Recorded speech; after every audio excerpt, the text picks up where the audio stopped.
Welcome once again back to the lab. It is your old Professor Pilk, and of course today we've got to talk about the Meowscarada raid, the triumphant return of the 7-star raids to Scarlet and Violet. Now we are going to be getting Meowscarada today, and we're going to get the other 2 starters here coming up, sure, the final evolutions of the starters coming up basically once a week. So next week we'll get Skeledirge, and then after that we'll get the other one.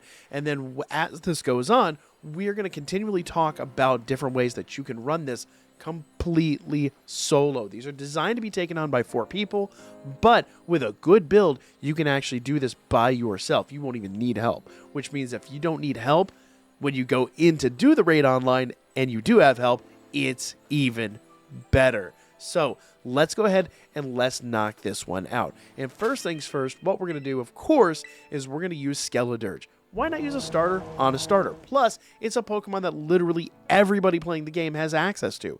Now, doesn't matter what starter you picked. If you registered your game in Pokemon Home, download the Pokemon Home mobile app, and all 3 starters are waiting for you in there anyway.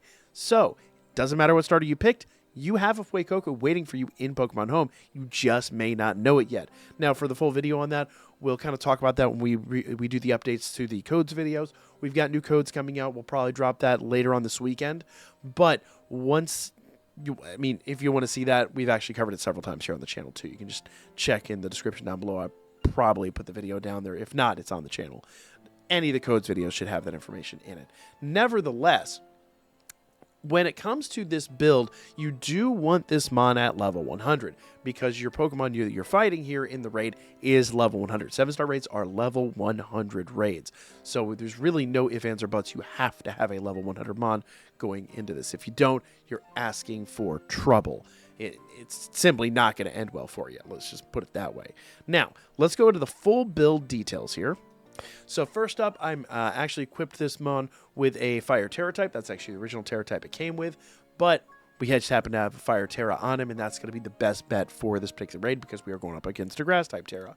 We also have a Shell Bell. Now, if you're not familiar, Shell Bell essentially is like leftovers on steroids. For every single bit of damage you do, Shell Bell will actually pay you back in health based on how much damage is produced. I.e., if I produce, I don't know, 100 damage, let's say I might get back like 20% of that in health, or I don't know what the actual number is, but you get back a decent chunk in health. You'll see in battle, it's a huge, huge, huge benefit, and basically a must-have for almost all these raids. It's a rare situation. We don't run Shell Bell in a raid. Now, as far as stats go, I do have a modest modest nature on this Pokemon, but if you don't have a modest nature, put a modest mint on him, and it'll basically apply those stats. Special attack up, physical attack down, and trust me, you want special attack for this. Ability, I actually have a Blaze ability here, and that's going to power up Fire-type moves and just get us a little more oomph when his HP is low. Unfortunately, that only works when HP is low, so do bear that in mind, but you're going to have a few situations in here in which you're probably going to want that ability, and we'll kind of cover that as we get into the fight. Now, move-wise, I've gone here with Torch Song as our main DPS. Torch Song is great. Torch Song is a buff. Torch Song is awesome, and I put a PP up on him, so he's basically, I think it's normally like 10 PP. I have it at 16. I maxed that out, and you probably will want to do that too. I'm also have Shadow Ball here, kind of just in case, but I'll be honest, I think we're mostly going to use Torch Song more than anything else. But Shadow Ball is kind of a good... Actually, we'll probably open up with Shadow Ball now that I really think about it, because... And I'll explain when we get in there, but basically, Meowscarada has Flower Trick, Night/Acrobatics, and Play Rough, and it will probably rely on Night Slash a whole lot, plus Night Slash has an increased critical rate. So there's an option early on in the match where we might take a deliberate loss and kind of like take a 5-second break and then come back into the fight. And I think Shadow Balls can be really good to lower special defense or potentially lower special defense without doing too much healing with a Shell Bell. I explain it all. It'll make a lot of sense when we get in there. Will-O-Wisp is there to cut down that damage. And once again, it's all very decisive. Basically, anytime this Mon is afflicted with burn, or any Mon is afflicted with burn, physical attack is dropped by 50%. So Will-O-Wisp is basically going to help us control basically our, I guess, our attitude in the fight. Flamethrower also is there to inflict burn if we need that, but I probably won't use that. I'll probably use Will-O-Wisp out of the gate, Shadow Ball a couple of times, and then we'll rely on Torch Song for the majority of the rest of the fight, I'm going to gather. but it's nice to have 4 moves just as a backup. Now, if I'm completely honest with you guys here, when it comes to the EV training, I would go special defense and either HP or physical defense. Probably HP over. I've got HP and defense here. It's a more of just a tanky build. I think, honestly, you should probably put it into special attack, and I'll explain why when we get into the actual match, which we're actually going to do right now. So we're going to go ahead and we're going to take this on alone and just kind of solo this whole thing. So as we hop into the actual battle itself here, essentially what we're going to be looking for, number one, I need to see who my partner mon are, because partner mon can make or break a run. There are some mon out. Ooh, excellent. All right. Staraptor and Tauros. So here's the best part about that. Staraptor and Tauros both have Intimidate as ability, as does Arcanine. All you need is one of them to have his Meowscarada's attack drop by 50%. Now here's the deal. This might change my maneuvers a little bit, though Night Slash does have a high crit chance. So what I'm going to do is I'm going to open up with Will-O-Wisp and cut his attack down by half. So already he's just not doing a lot of damage. I will tell you, without Intimidate, that would take my attack down by half. If you don't have anyone with Intimidate, there's a possibility you might just take a decisive L here early on. I'm going to go ahead and hit him with a Shadow Ball and see if we can lower his special defense a little bit before we get into the actual major portion of the fight. Okay. Shadow Ball's not going to do a lot of damage, but what we're looking for is we're looking to drop his special defense. That's mainly what we're looking for. He's also going to reset our stats here pretty early on, so we do kind of want to keep an eye out for that. Okay, there's another Shadow Ball. And I'll try to get a third one off, though it does not look like we are going to. I'm actually going to go ahead and do... excellent. So he just reset our stats, so now I'm going to go move over to Torch Song. Here comes Petal Blizzard. He is still basically down in attack power, so... Okay. He should put his barrier up here any second. He hasn't yet, which is a bit shocking. Normally he would by now.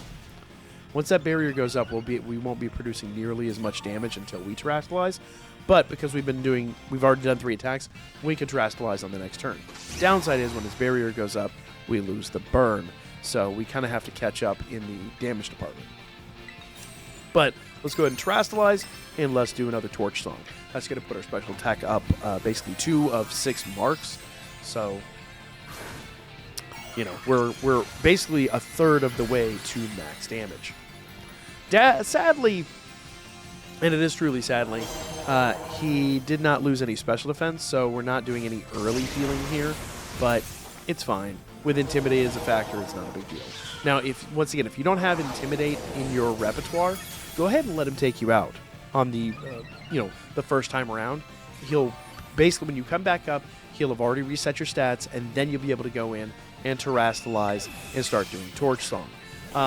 It's a bit of a cheeky way to do it. You lose 5 seconds on the timer, but also at the same rate, you come back in at full health and full stats. So it's a really cheeky way to get some early, an early heal, so to speak. I've done that before, actually in a practice run, where I didn't have Intimidate in play, did 3 Shadow Balls, let him take me out, come back in, terastallize with a Torch Song, but you do have to get 3 attacks off, and Will-O-Wisp being a status move does not count as an attack. So basically got 4 moves, got taken out, came back in, terastallized, and then doing the same thing I'm doing here, spamming Torch Song. And remember, Torch Song is increasing my special attack every time I use it. So essentially, we're just more or less cheating the system. We're buffing and attacking simultaneously. So here's another Torch Song. I haven't kept track of how many Torch Songs I've done. Critical hit's going to hurt, but it's not going to be world-ending by any stretch. And our health is not in danger. And again, had I had my special attack all the way up instead of HP or defense, we would have had a full heal there, and we would have been doing so much more damage. So let's see here. One more attack, and our special attack is at top marks. And let's just go. So one more Torch Song. This will put our special attack at, basically full tilt. There we go. And now with his barrier down and us still terastallized and our attack at just absolute max, we can go crazy here. Now, if I was worried about damage, I could do Flamethrower and go for the burn, but I don't think it's super important.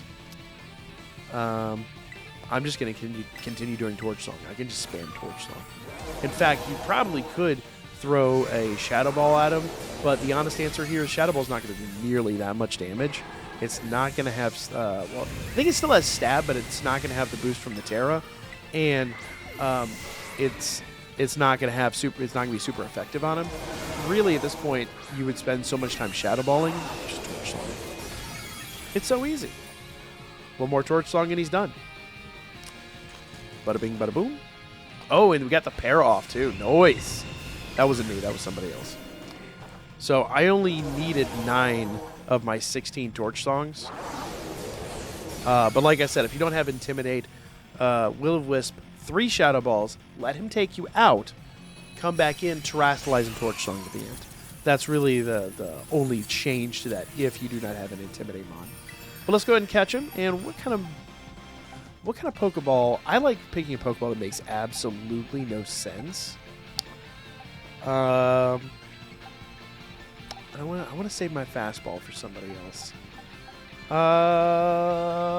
But we are going to breed him for a shiny. What ball do we want, guys?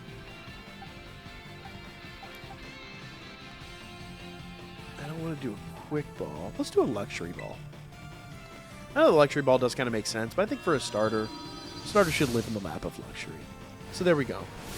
Meowscarada will have a good life. And we'll go take a look at his stats here in just a second and kind of show you what makes these so not necessarily impressive, but really fun to collect and own. So, bam, there's Meowscarada. Nice and caught. And, ooh, we got some nice Niskas out of that.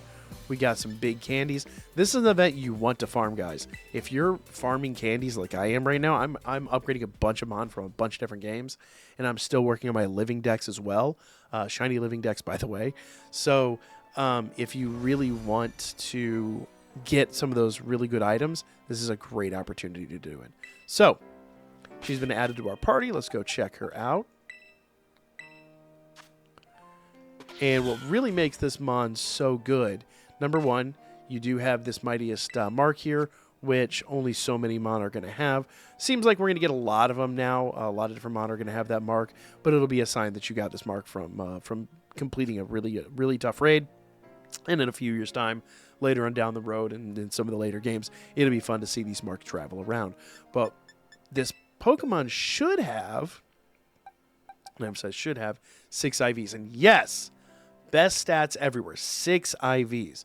So, case in point, so does my Ditto. So when we are actually breeding this Mon out, you will have the opportunity, or at least I will, because I've got a Masuda Ditto, a pretty good opportunity to have a competitive 6 IV, potentially even shiny Meowscarada of my desired stats and everything going forward. So that's what really makes this awesome, being a full 6 IV Mon and one that's just absolutely perfect for breeding. So let me know what you guys thought in the comments. As always, we'll be back with more coming up soon. And of course, we're going to cover more Pokemon that can absolutely annihilate this raid.